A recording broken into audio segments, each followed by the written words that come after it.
한 시골 마을에 언제부턴가 괴상한 소문이 퍼지기 시작했는데요. 무섭지 당연하게 그 말은 많어. 그래 이 골목으로 잘 안 다녀 나는. 뒤 후안이 이제 두렵지. 우리 손녀가 어디 막 기절하고 새빨리 넘어간다. 그 골목에 오다가 죽은 지인 시체, 죽은 시체가 많아요 지금.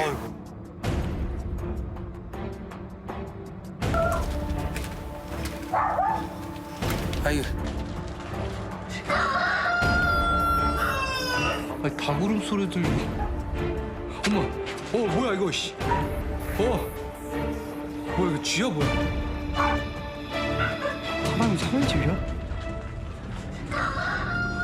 이거 뭐 사람이 사는 거 같긴 한데.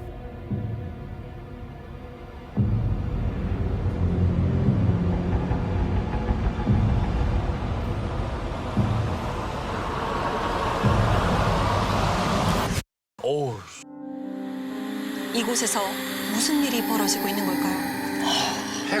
해가 체험인가?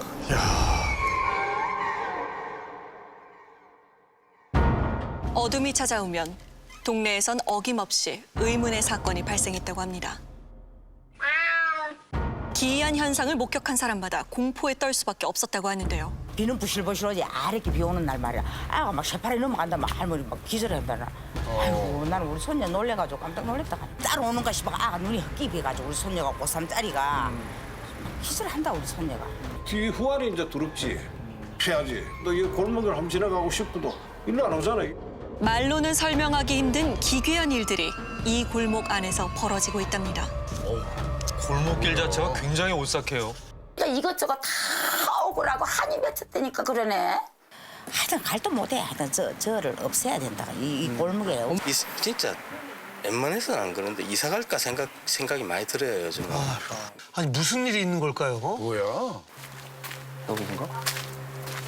뭐야? 냄새가 나는 모양이에요? 주민들이 가리킨 곳에는 버려진 것 같은 집이 한 채 있었습니다. 그 집이 지어진 뒤로 깔끔했던 동네엔 쓰레기가 쌓이고 코를 찌르는 심한 악취가 생겼다는데요. 아이고. 계세요.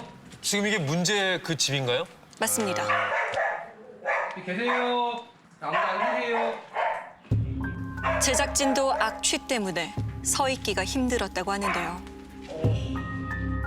그런데 언제 버렸는지 모를 썩은 쓰레기부터 어지럽게 쌓아 올린 옷가지까지 집안 곳곳 사람이 살았던 흔적들이 발견됐는데요.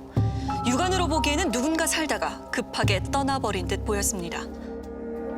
버려진 폐가에 소문처럼 저주라도 내린 걸까요? 어둠이 내린 뒤 소문의 실체를 알아보고자 집을 지켜보기로 한 제작진.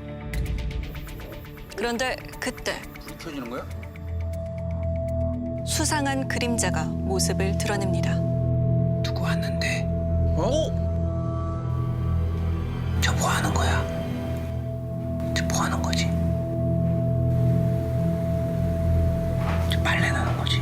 야, 이분하고 동네에 뭔가 기이한 일이 있는 게 이게 연관이 좀 있을 것 같은데요. 집 앞 골목을 비추는 CCTV에 사람의 흔적이 포착됐는데요. 쓰레기를 들고 골목을 나갔던 사람은 얼마의 시간이 흐른 뒤 문짝을 들고 다시 등장합니다. 사람들을 공포로 몰아넣은 건 어젯밤 그 집에 나타난 그 사람인 걸까요? 다음 날 다시 찾은 그 집에 누군가가 있었습니다. 선생님 안녕하세요. 안녕하세요. 네. 선생님 저희 얘기 좀 들으러 왔어요. 그는 어젯밤 우리가 목격한 분이었는데요.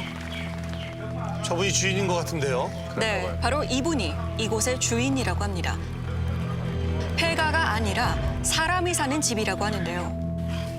합판 천장이고 석가래가 좀 다 내려앉아가지고 지붕이 다 내려앉아가지고 다 처리했고 뒤에 벽만 좀 남았어. 벽만 용접해가지고 진짜 서가지고 좀 용접해가지고 진짜 서가지고 좀 용접해가지고 용접사 보다가 용접해가 지금 이렇게 지금 수리를 하고 있는데 여기 주인께네 시끄럽다, 먼지 난다, 냄새 난다 옆에서 밀렁이 자꾸 들어서 하니까네 또 와서 좀 치우려고 그러면은 또 지랄지랄 하니까 그 다음에 내면은 문진하니 냄새나니 이거 달고 너무 억울하다고 합니다.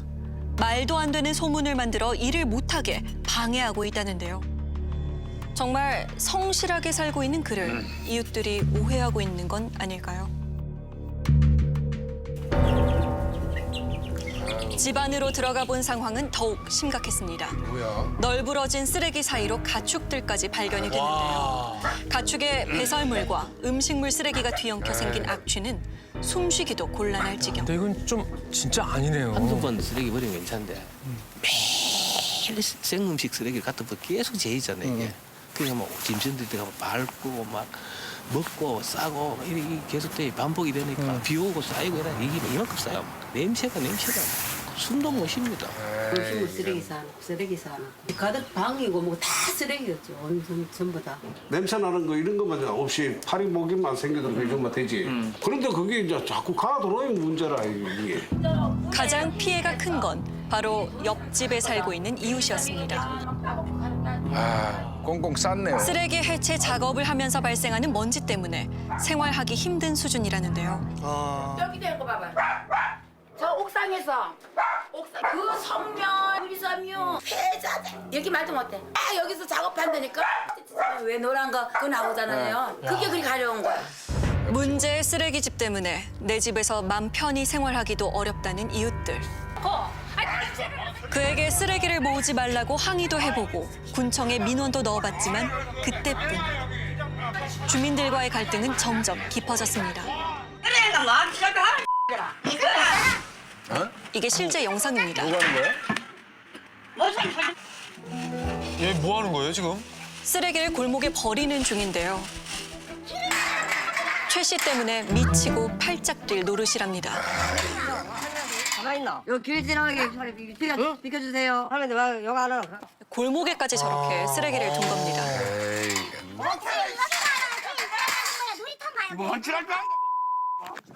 야, 막 욕을 하시네요. 적반하장도 유분수랍니다. 막무가내로 어지르고 행패를 부리는 바람에 동네가 조용할 날이 없다는데요. 제작진이 옆에 있어도 그는 평소와 크게 다르지 않았습니다. 내가 못해서 일어났나. 근데에서 하고 둘이서 짜고 내 몰아내려고 오만 적당 다 하고. 하는 거라지 한번 봐야 돼. 내가 스트레스 받아가지고 일을 못해요. 고성과 욕이 오가는 살벌한 다툼이 이어졌는데요. 지켜보자니 걱정이 됩니다. 한이 맺혔어 한이 12년 동안. 잘했다. 냄새에다가 좀 알려갖고요. 보다 못한 제작진이 나서서 싸움은 겨우 끝이 났는데요. 좀 받는 대로 좀 알려주세요. 쓰레기만 아니면 평화롭다는 이 동네. 그는 왜 이렇게 쓰레기에 집착하는 걸까요? 내가 저거 철거 공사, 집수리 공사 이런 하청업자인데 하다 보면 냉장고고 세탁기고 뭐 문짝이고 갖다 놓으면은 재활용품 되거든. 그래가 누가 뭐 얼마씩 주면은 돈 받고 팔기도 하고. 그래 내 생활비를 보태 쓰는데. 곰을 줍는 직업을 갖고 계신 거죠? 그걸 쓰레기로 오해한 건가요? 생계를 위해 고물을 주워다가 팔기도 하고 집도 수리한다는 주인 최 씨. 쓰레기가 아니에요, 이 사람한테는. 고철이 아니라고요. 돈이라고요, 돈.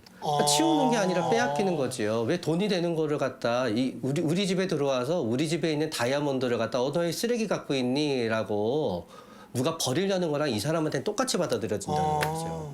남들 눈에는 한낱 더러운 쓰레기에 불과하지만 주인에겐 돈이고 보물이라는데요. 동네의 묵은 갈등을 해결할 뾰족한 방법은 없는 걸까요? 행정 유지 명령을 해가지고 안 지켰을 때 그대로 부과만 되지 저희들이 뭐 행정 되집행이라든가 이런 건 할 수가 없어요. 법적으로 어떻게 할 방법이 없다 보니까 그 쓰레기도 재산이라서 예, 사유재산이잖아요. 건드릴 수가 없는 거죠? 그렇죠. 하는 사람들입니까? 끈질기게 최 씨를 설득한 끝에 쓰레기를 청소해도 된다는 허락을 받을 수 있었습니다. 3일간 30톤이 넘는 쓰레기가 수거됐는데요. 뭐라고요? 정말 쓰레기만 치우면 끝인 걸까요? 쓰레기 수집을 못하게 하자 그가 돌변한 것입니다. 이웃들에게 주먹을 휘두르며 난폭하게 변해버린 최 씨. 그는 대체 어떤 사람일까요? 경찰서에 다녀온 뒤로 그는 더욱 난폭해졌습니다. 와. 가자. 적반하장이 무슨 순간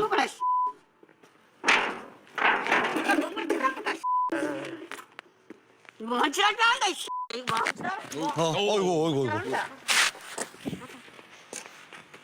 지키라 지키라. 그만 지랄해라 이 동네 사람들에게 분풀이라도 하는 걸까요? 하지만 고물을 가져오는 그를 말릴 사람은 없었습니다. 쳐다만 봐도 욕한다니까. 쳐다만 봐도 막 욕하고 또래짓하고 막 그런 식이야. 입에 못 담을 욕해가면서 죽인다 절로 가라 하고 칼도 뭐 그때는 눈에 안 보입니다. 뭐 아무나 막 죽이를 달라드는데. 어린이집에서 오후 2시쯤 되면 여기 나와야 되는데 안 나와요. 무서웠어요. 이웃들을 향한 분노는 점점 커져갔고 동네에는 악몽 같은 날들이 반복됐습니다. 아유. 하지만 경찰 역시 그를 막을 방법이 없다고 하는데요. 예? 왜요? 그 형사 사건이 이제 아닌 상태에서 그런 조치들은 사실 예방적 차원에서 사실 경찰이 할 수 있는 건 없잖아요. 동네에 뭐 이상한 사람이 많이 출몰한다고 해서 저희가 동네 사람 모두를 사찰 이렇게 할 수 있는 부분이 아니고 강제적으로 뭘 할 수 있는 건 아니니까요. 이제 법 테두리 안에서 움직이는 거다 보니까 참 이게 답답한. 그는 대체 어떤 사람일까요? 수소문 끝에 옆 동네에 살고 있는 친척을 찾아갔습니다. 최 씨가 저렇게 변한 건 꽤 오래된 이야기라고 하는데요. 전에는 집이 불났잖아 그게요. 집이 불나가지고 다 파는 바람에 한 뒤부터 부쩍 변한 거 같아요 보이게. 혼자 들어있다 보이게. 근데 이제 저 아들 따로 가고 동시에 나가고 저기 요양원에 가고 난 뒤부터 불나고 나서 부쩍 더 심해지는 거 같아요. 말 들어보면. 4년 전 겨울에 일어난 화재. 그게 그의 삶을 송두리째 앗아갔습니다. 어둠을 뚫고 치솟은 불길은 삽시간에 최 씨의 집을 덮쳤는데요. 그날의 화재로 그는 전 재산을 잃었고 다 타버리고 남은 빈집에서 혼자 지냈다고 합니다. 진짜 심각했네요. 네. 생활용품도 지금 다 탄 거잖아요. 일반 고물하는 사람들은 그런 게 아니고 팔로가 빨리 돌아오는 것만큼 빨리 나가버려 팔아쳐버려야 되는데 못 쳐다봐야 이제 있었고 그런 상황이 내가 누릴 때가 1년, 2년 쭉쭉 가다 보니 지가 처음에 내가 볼 때는 불안증도 좀 있는 것이 많이 있었어요. 집에 고물이 많아진 것도 그 무렵이었습니다. 게다가 빈털터리가 된 자신을 이웃들이 무시하고 있다는데요. 저거가 그전에 불하기 전에는 저 집 저 집하고 유재하고 친하게 잘 살았단 말이에요. 잘 살았는데 불이 나고 나니까 사람을 보면 망했다고 얍작을 보고. 깊은 새벽에 일어난 화재는 한겨울 주택가를 집어삼켰습니다. 불길은 1시간 만에 잡혔지만 집은 뼈대만 남고 다 타버렸는데요. 아이고. 그만큼이나 이웃들도 그날을 생생하게 기억하고 있었습니다. 불이야. 나오보세요. 불이야 막 이러면서 깜짝 놀랐지요. 우리 화장실 있는 데까지 불이 막 불길이 오지. 여기까지 불길이야. 벌벌벌 떨리지. 아이고. 연기가 나더라고. 연기가 나고 저 신호받고 있다니까 막 오니까 막 소방차가 맹맹 오고 막 난리가 났더라고. 동네를 뛰어다니면서 도와달라고 외쳤다는 최 씨. 하지만 어느 누구도 그를 도와주지 않았다는데요. 글씨만 잡았어도 집을 잃지는 않았을 거라고 그는 주장합니다. 옆집가 뜨더니까 물 좀 줘서 물 좀 불렀다고 해. 우리 집에 너 집에 수도 가면 건치가 하지. 너 집에 수도 물까 하지. 왜 우리 집에 수도 들어가. 물 아무도 안 주는 게라. 하지만 4년 전 화재 사건에 대한 이웃들의 기억은 조금 달랐습니다.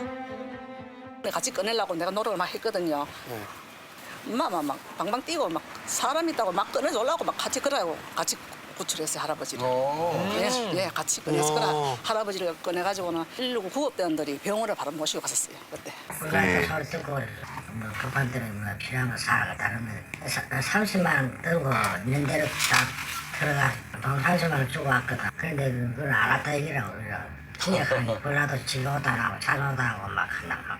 그 정도로 약간 잠깐 깜빡깜빡할 때 있어요. 그랬겠죠, 당연히. 그러면 다 도와주셨네요. 피해 망상이 수반되는 거예요. 네. 하지만 그는 불탄 집에 남아 쓰레기 섬을 만들었습니다. 그리고 그 안에서 철저히 고립된 채 원망의 화살을 이웃들에게 돌려왔던 건데요. 이 주위에 있는 사람들이 의도적으로 그러한 그 도움을 주지 않았다라고 본인이 왜곡 해석을 하고 있다는 거죠.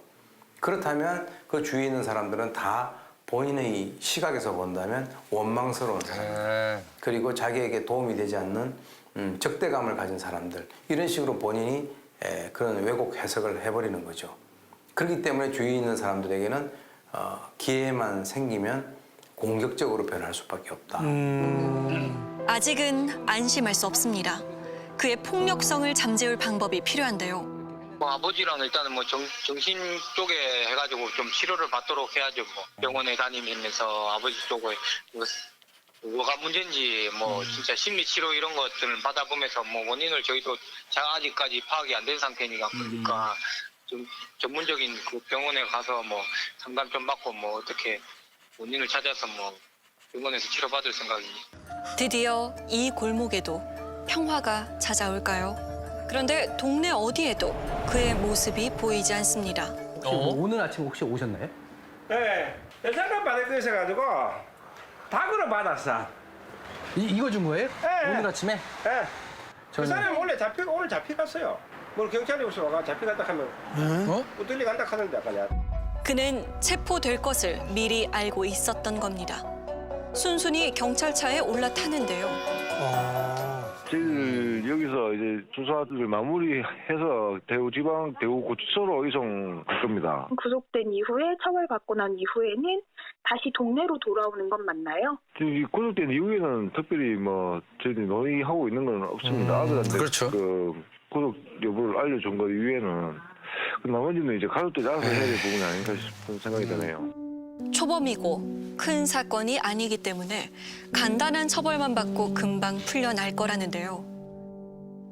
하지만 이웃들은 출소한 이후 그가 분노를 품고 돌아올까 두렵습니다. 일단은 그 사람이 없다 하는 사실이 조금 마음이 안도는 되죠.